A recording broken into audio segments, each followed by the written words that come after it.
여러분 안녕하십니까? 뉴스 더 개벽입니다. 세계 곳곳에서 발생한 개벽 뉴스를 알려드립니다. 전 세계 바다가 다시 뜨거워지고 있습니다. 전 세계 평균 해수면 온도가 또다시 사상 최고치를 넘어선 것으로 집계되면서 지구촌 기후위기에 강한 경고음이 울리고 있습니다. 영국 파이낸셜 타임스에 따르면 유럽연합의 코페르니쿠스 기후변화 서비스는 지난달 6월 21일 전 세계 평균 해수면 온도가 20.96도를 기록했다고 밝혔습니다. 이유사나 코페르니쿠스 해양 서비스 역시 같은 날 해수면 온도를 약 21도로 분석했습니다. 이는 2023년과 2024년에 세워졌던 기존 최고 기록을 넘어선 수치입니다. 전문가들은 이번 기록이 지구온난화라는 장기적 흐름 위에 엘니뇨 현상이 겹치면서 나타난 결과라고 보고 있습니다. 이 엘니뇨는 적도 부근 태평양의 해수면 온도가 평년보다 높아지는 현상입니다. 현재 태평양에서는 수십 년 만에 가장 강력한 수준의 엘니뇨가 형성될 가능성이 제기되고 있습니다. 카를로 부온템포 코페르니쿠스 기후변화 서비스 소장은 현재처럼 해수면 온도가 높은 상황에서 엘니뇨까지 겹치면 앞으로 몇 달 동안 최고 수온 기록이 계속 깨질 가능성이 높다고 경고했습니다.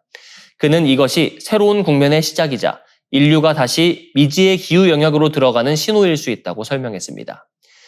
실제로 2023년부터 2024년까지 이어진 직전 엘니뇨 기간에도 전 세계 해수면 온도는 매달 최고 기록을 갈아치웠습니다. 바다가 뜨거워지면 대기는 더 오래 따뜻한 상태를 유지하고 태풍이 발달하는 데 필요한 에너지와 수증기도 더 많이 공급됩니다. 그 결과 지역에 따라 강한 태풍, 폭우, 홍수, 가뭄 같은 극단적 기상이변이 더욱 잦아질 수 있습니다. 영국 남극조사단 소속 해양학자 마이클 메러디스는 이번 6월 해수면 온도 기록에 대해 매우 우려스럽다고 밝혔습니다. 그는 엘니뇨가 아직 초기 단계에 있지만 장기적인 온난화 추세와 단기적인 기후변동이 동시에 작용하면서 앞으로 상황이 훨씬 악화할 수 있다고 지적했습니다. 문제는 바다의 온도 상승이 먼 나라의 이야기에 그치지 않는다는 점입니다. 해수면 온도 상승은 한반도 주변 해역에도 영향을 미쳐 여름철 폭염, 집중호우, 강한 태풍의 가능성을 높일 수 있습니다. 뜨거워진 바다는 기후재난의 연료가 되고 있습니다. 이제 기후위기는 미래의 위험이 아니라 이미 바다에서 시작된 현재의 위협이 되고 있습니다. 중국이 소수민족 정책의 방향을 크게 바꿨습니다. 7월 1일부터 시행된 민족단결 진보촉진법은 위구르족, 티베트족, 몽골족, 조선족 등 55개 소수민족을 하나의 중화민족 정체성 안으로 묶는 내용을 담고 있습니다. 중국은 1984년 민족구역 자치법을 통해 소수민족 밀집지역에 자치구, 자치주, 자치현을 두고 일정 범위 안에서 고유 언어와 교육, 종교 활동을 인정해왔습니다. 그러나 새 법은 개별 민족의 차이보다 중화민족 공동체의식을 상위 원칙으로 내세웠습니다. 사실상 42년 동안 유지되어 온 민족자치의 틀이 국가 주도 동화 정책으로 바뀌었다는 평가가 나옵니다. 가장 큰 변화는 교육과 언어입니다. 새 법은 표준 중국어인 푸퉁화를 학교의 기본 수업 언어로 정하고 국가 통일 교재와 중화민족 공동체 교육을 모든 과정에 반영하도록 했습니다. 소수민족 언어를 배우고 사용할 권리를 존중한다는 문구는 남아있지만 실제 교육과 행정, 공공표기에서는 표준 중국어와 국가가 정한 역사관이 우선하는 구조입니다. 가정과 종교, 인터넷 공간도 통제 대상에 포함됐습니다. 가정에서 부모와 보호자는 자녀가 중국 공산당과 중화민족을 사랑하도록 교육할 의무를 지게 됐고 종교단체와 사원은 공산당 지도와 사회주의 체제에 맞춘 종교의 중국화를 추진해야 합니다. 인터넷 플랫폼은 민족 단결을 해친다고 판단되는 게시물을 삭제하고 당국에 신고해야 합니다. 논란이 가장 큰 부분은 해외 적용 조항입니다. 법 제63조는 중국 밖의 조직이나 개인이 민족 단결을 파괴하거나 민족 분열을 조장하면 책임을 묻겠다고 규정했습니다. 이 때문에 해외 위구르, 티베트, 몽골계 활동가, 대만 독립 지지자, 중국 문제를 연구하는 언론인과 학자까지 압박받을 수 있다는 우려가 커지고 있습니다. 중국 정부는 이 법이 탄압이 아니라 발전과 안보를 함께 위한 통합법이라고 주장합니다. 소수민족 지역의 경제 성장과 빈곤 퇴치 성과를 강조하며 민족 차별 금지와 낙후 지역 지원 조항도 포함됐다고 설명합니다. 하지만 미국과 독일, 유럽의회, 유엔 인권기구, 국제인권단체들은 이 법이 언어, 종교, 표현의 자유를 더 좁히고 해외까지 중국식 통제를 확장할 수 있다고 비판하고 있습니다. 중국의 새 민족법은 단순한 국내 법률을 넘어 소수민족 정체성과 국가 통제, 그리고 국제인권 질서가 충돌하는 새로운 갈등의 출발점이 되고 있습니다. 실험실에서 먹고, 자라고, 분열하고 다음 세대까지 남기는 합성세포가 만들어졌습니다. 미국 미네소타대 케이트 아다말라 교수 연구진은 세포의 성장과 복제, 분열을 모두 수행하는 세포 유사 시스템, 스퍼드셀을 개발했다고 밝혔습니다. 이번 연구의 핵심은 최소한의 유전 정보로 세포의 전 주기를 구현했다는 점입니다. 연구진은 유전자 36개를 7개의 원형 DNA, 즉 플라스미드에 나눠 담았습니다.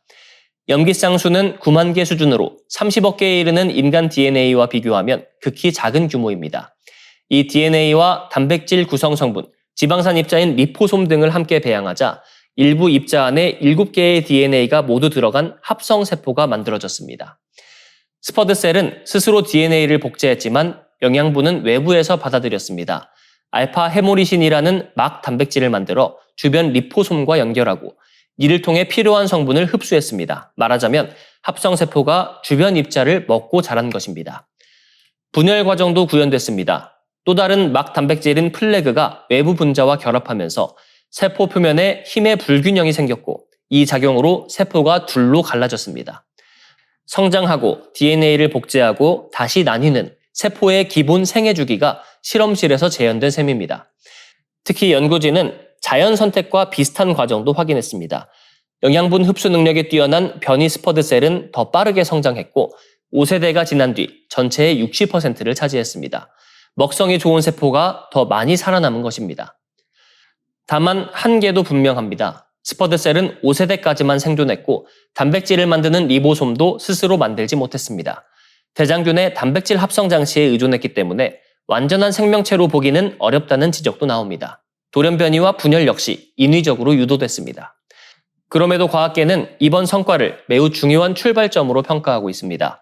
과거 인공생명체 연구가 기존 세포에서 유전자를 줄이는 방식이었다면 이번 연구는 세포 구성 성분을 하나씩 조립해 만든 상향식 접근입니다.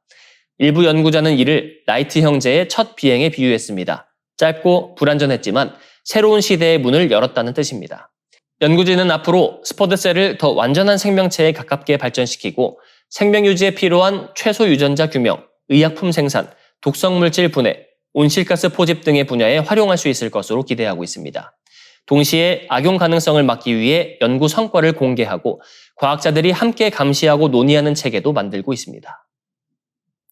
7월 초 미국 중부와 동부를 강타한 기록적인 폭염이 독립기념일 연휴와 맞물리며 대규모 공중보건 위기로 번졌습니다. 올해 미국은 지난 4일 250주년 독립기념일을 맞았지만 축제 분위기보다 먼저 찾아온 것은 살인적인 무더위였습니다. 미국 국립기상청은 독립기념일을 앞두고 미국 국토의 절반 이상에 영향을 미치는 장기 폭염을 예보했습니다. 특히 중부와 동부를 중심으로 거대한 열돔 현상이 형성되면서 미국 인구의 3분의 2가 극심한 고온을 겪은 것으로 분석됐습니다. 이 열돔은 뜨거운 공기가 대기권에 갇혀 지표면을 계속 달구는 현상입니다. 폭염 영향권에는 뉴욕, 필라델피아, 워싱턴 DC, 볼티모어 같은 동부 대도시와 시카고, 세인트루이스, 디트로이트 등 중부 지역이 포함됐습니다. 남부의 멤피스와 댈러스도 높은 기온을 피하지 못했습니다.